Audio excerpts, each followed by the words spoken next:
It had been raining in New York City for a week. Not a cleansing summer storm, but a cold, greasy drizzle that slicked the rooftops and made the neon lights of Times Square bleed into the gutters. Peter Parker sat perched on a gargoyle of the Chrysler Building, shivering. His suit was damp, the spandex clinging uncomfortably to his skin. He wasn't shivering from the cold, though. He was shivering because his spider sense had been vibrating at a low, nauseating hum for 3 days straight. It wasn't the sharp sting of immediate danger, a bullet or a punch. It was a dull, buzzing headache, like a radio tuned to a dead station. "Control," the police scanner in his mask crackled. "We have a 1065 reported at the Flushing Meadows Fairgrounds. Another missing juvenile. No witnesses." Caller sounded hysterical. Peter's stomach dropped. This was the 4th kid in a week. The police were calling it a gang initiation or a runaway spree, but Peter knew better. He'd launched himself off the gargoyle of the Chrysler Building, swinging through the gray soup of the skyline. When he landed at the Flushing Meadows Fairgrounds, closed for the season, skeletal rides jutting into the mist, the silence was deafening. There were no police sirens yet. Just the wind whistling through the metal framework of the Unisphere. He found the spot near the rusted gate of the carousel. There was no sign of a struggle, no blood. No webbing could have saved anyone here. But there was something else. Floating perfectly still at eye level, tied to the finger of a discarded, muddy child's glove, was a single red balloon. Peter stepped closer. The air temperature dropped 10 degrees. The smell hit him instantly, a sickly sweet mixture of hot buttered popcorn, cotton candy, and the unmistakable copper tang of old blood. He reached out to pop the balloon. Just as his finger touched the rubber, it didn't pop. It giggled, a high-pitched, wet sound that shouldn't have come from an inanimate object. Pop! The balloon burst, spraying a fine mist of gray water onto Peter's mask. Written in the splatter on the pavement below was a single word in jagged handwriting. Tasty. Over the next 48 hours, Peter Parker's life began to unravel. The entity didn't attack Spider-Man physically. It attacked Peter Parker's mind. It started small. When Peter looked in the mirror to brush his teeth, his reflection didn't move for a split second after he did. When he walked down the crowded streets of Manhattan, he heard the distinct sound of bones crunching under the noise of traffic. Sleep became impossible. Every time Peter closed his eyes, he saw them. Not the new missing kids, but his dead. He saw Uncle Ben lying on the sidewalk, but instead of a gunshot wound, Ben's chest had been torn open by jagged teeth. He saw Gwen Stacy falling, but as she fell, she looked up at him and laughed with a voice that sounded like grinding stones. "You can't save them, Petey," the voice whispered from the drain in his shower. "You're just a sticky little fly caught in a much older web." Peter tried to investigate using his scientific method. He analyzed the residue from the balloon in the ESU lab. The mass spectrometer gave back a reading that made no sense. The sample contained compounds found in human fear pheromones, mixed with stellar matter that predated the solar system. Exhausted and fraying, Peter went out on patrol on the 3rd night. He swung into an alleyway in Hell's Kitchen, chasing a mugger. He webbed the thug to the wall. "Please!" the mugger screamed, looking past Spider-Man. "Don't let him take me! The clown! The clown is behind you!" Peter spun around. The alley was empty, but his spider sense screamed so loud it brought him to his knees. From the shadows of a dumpster, 2 glowing orange lights appeared. They weren't street lamps, they were eyes. Dead lights. "Hiya, Spidey," a voice crooned. Stepping out of the darkness was a figure clad in a baggy silver-white clown suit with orange pom-poms. The face was caked in white grease paint, cracks running through it like dry porcelain.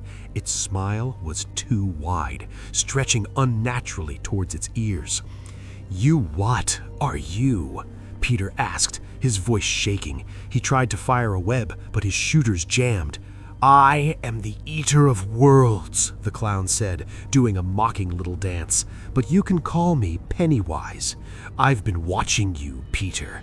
You have such a delicious flavor, guilt seasoned with a heavy dose of responsibility.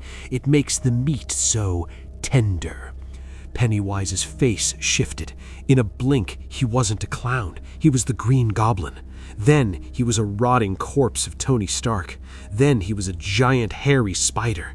"You're afraid," the entity hissed, stepping closer, "and fear is salt." Peter threw a punch, but his fist passed through the clown like smoke.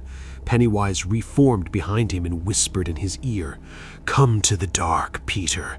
Come to the sewers beneath the subway. The F train doesn't run there anymore, but we do." The clown vanished in a burst of red balloons that floated upward, blocking out the sliver of moon. Peter knew he couldn't ignore the invitation. The entity had the missing children. He could feel it in the pit of his stomach. He tracked the source of the supernatural energy to an abandoned subway extension built in the 1920s and sealed off after a flood. It was deep beneath Queens, a place where the rats didn't even dare to go. As Spider-Man descended into the crushing dark, the environment shifted. The tunnel walls ceased to be concrete and became organic, pulsing gray matter that looked disturbingly like brain tissue. The water on the tracks wasn't water, it was gray slime filled with floating toys, shoes, and shredded Spider-Man masks. "Welcome to the circus," the voice echoed from everywhere and nowhere. Spider-Man landed in a massive, cavernous chamber. In the center, piled high like a grotesque nest, were the missing children.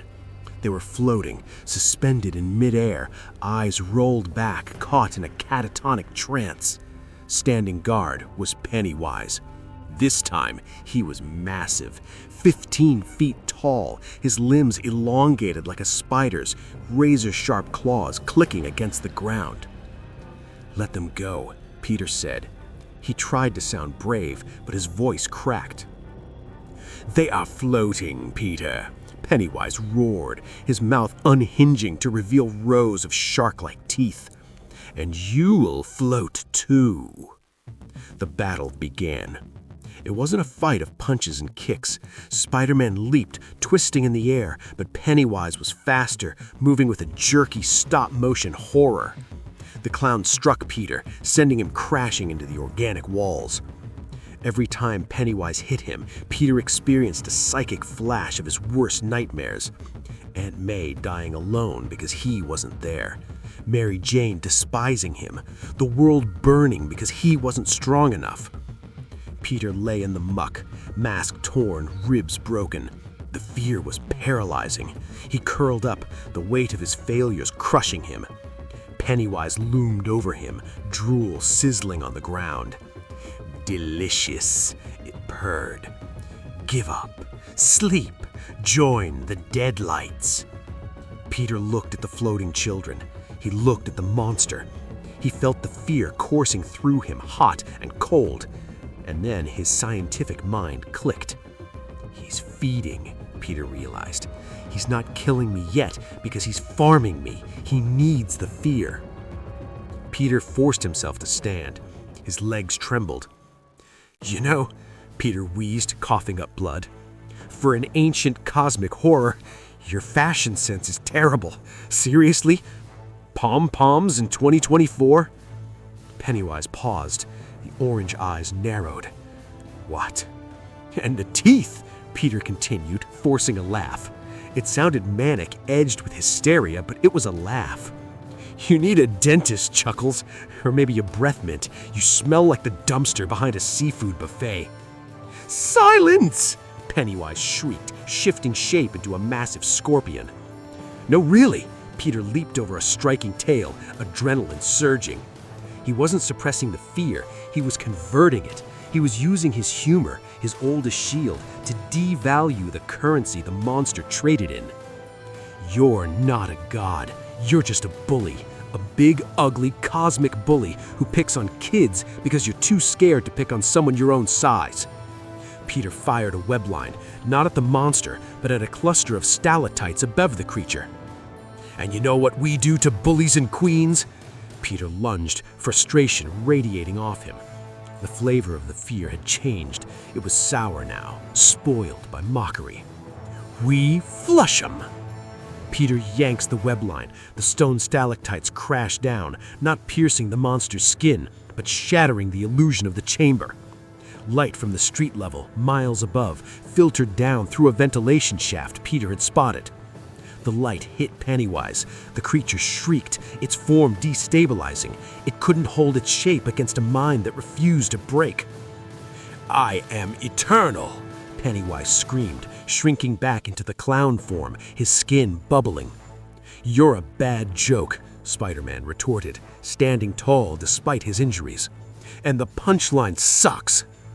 With a final ear-splitting hiss, Pennywise dissolved into a swarm of moths and shadows, retreating deep into the earth, fleeing the one thing he couldn't stomach, a victim who laughed back.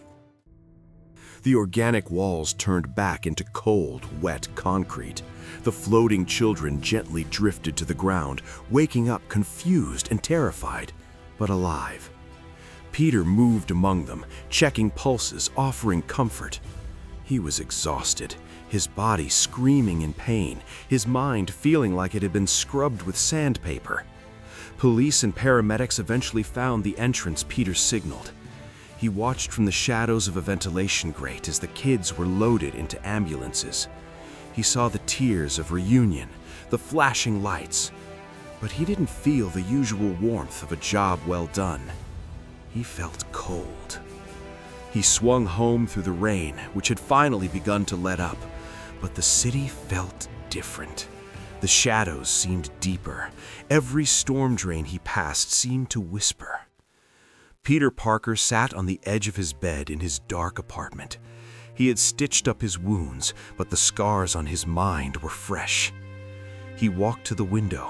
The sun was rising over Queens, painting the sky in hues of orange and pink. It should have been beautiful. But then he saw it. Drifting past his window, rising from the alley below, was a single red balloon. Peter froze. He waited for the laugh. He waited for the spider sense. But there was nothing. Just a balloon, caught in the wind. He realized then that Pennywise hadn't just wanted to eat him.